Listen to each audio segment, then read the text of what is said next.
सत्रामध्ये आपण वंदनीय दादांनी केलेले कार्य आणि ते आपल्यापर्यंत पोहोचवल्यानंतर आपल्याकडून त्यांना अपेक्षित असलेले कार्य याबद्दल आपण वाचन केलं। त्याचबरोबरीनं ओंकार साधना, ही ओंकार साधना कशा पद्धतीने करावी, त्याचं महत्त्व काय, किती मनापासून साधना करणं आवश्यक आहे, ह्या गोष्टींचं पण वाचन आणि विवेचन झालं।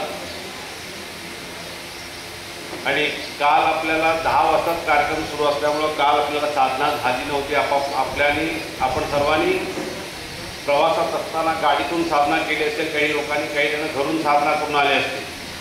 पण आज जी साधना सर्वांनी म्हणून इथे केली, तर साधना करत असताना सुरुवातीला सांगण्यात आलं की पेनड्राईव्ह लावून त्याच्यावरती जी गाईडलाईन आहे त्या गाईडलाईनप्रमाणे आपण सर्वांनी साधना करायची आहे। आणि त्या गाईडलाईनचा जो आवाज आहे त्याच्यापेक्षा आपला आवाज कमी ठेवून साधना करायची। तर आज आपल्या सर्वांना ही जी साधना झाली ती बरोबर वाटली का? कारण ह्याच्याबद्दल तुम्ही आम्हाला सांगितलं तर म्हणजे आपल्याला बरं पडेल। कारण कसं आहे की प्रत्येकाच्या केंद्रावरती साधना होतीच, ती सगळी जण व्यवस्थित करतात। पण आता हे जे पेनड्राईव्हमध्ये लावून करण्याचं कारण असं होतं, एका लेवलमध्ये साधना होताना प्रत्येकाचा आवाज एका सुरामध्ये येताना सगळ्यांना साधना चांगली भावते।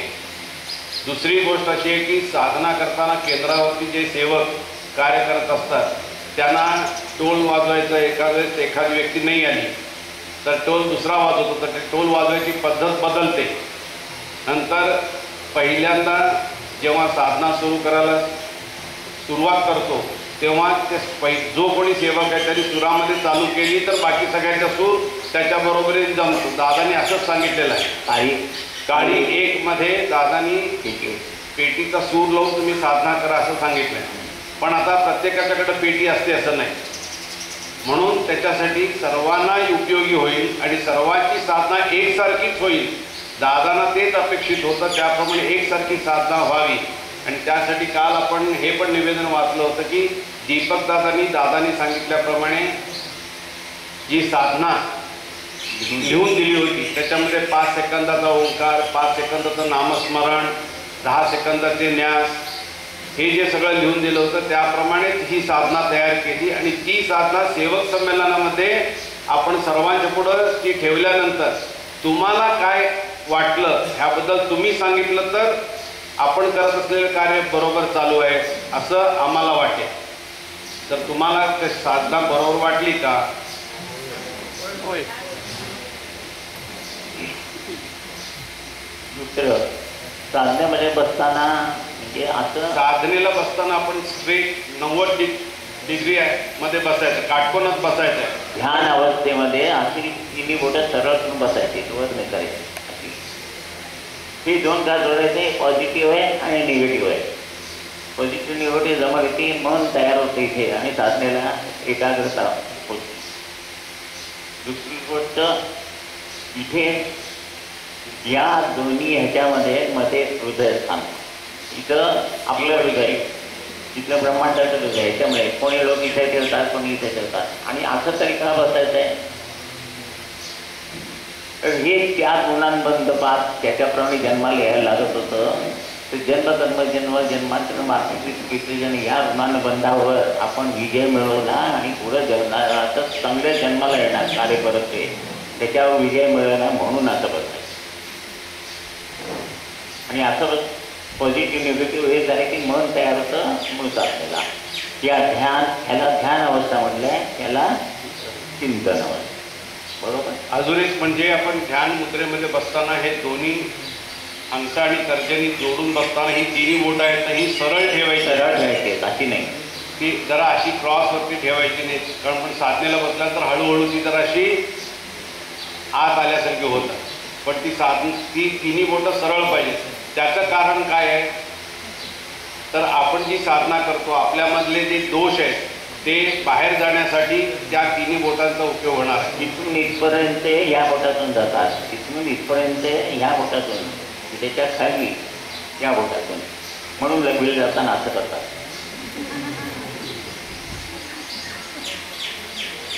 म्हणजे सगळं शास्त्र सुद्धा आपल्याला माहिती असलं म्हणजे समजून करणं आणि उगीच सांगितलं आहे म्हणून करणं त्यात फरक आहे. आणि आता चौथी गोष्ट म्हणजे बऱ्याच जणांनी मला असं विचारलं की नरसोबाच्या वाडीला जायचं का नाही, आहे ना. नरसोबाच्या वाडीला जायचं नाही आहे का, तर ते शक्तिपीठाचं पुस्तक सर्वांच्याकडे असेल, ह्याच्यातच लिहिलेलं आहे. त्याचा पॅराग्राफ वाचून दाखवतो. त्याचा थोडक्यात अर्थ असा आहे की नरसिंह सरस्वती दादाने म्हणाले की जे तत्व माझ्याकडे होतं ते 500 वर्षात कोणी मागायला आलं नव्हतं ओंकार, तो तू मागायला आला पहिला आणि तुला मी दिला आहे. तर आता परत वाडीला येऊ नको आणि ज्यांना दीक्षा देतील त्या भक्तभावकांना सांगतो वाडीला येऊ नका, कारण तुम्ही जर आला आणि नमस्कार केला तर तुम्हाला जे दिलेलं तत्व आहे ते परत त्यांच्याशी एकरूप होईल. औदुंबरला जायचं हे त्याचं स्थानच आहे, पण ते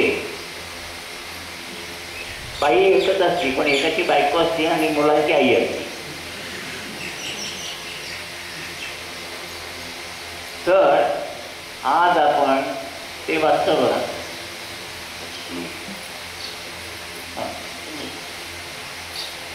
आज आपण ओंकार साधना जरी करीत असलो तरी ओंकारात 3 तत्वे अ, उ आणि म अशी आहेत.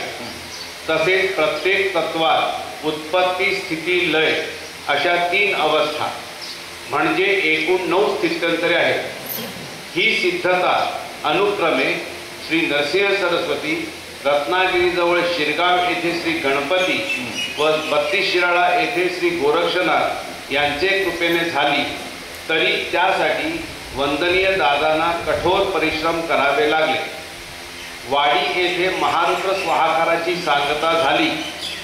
त्यावेळी तेथील अधिकारी अशा उपाध्यांनी वंदनीय दादांना श्री स्वामींचे वस्त्र प्रदान केले.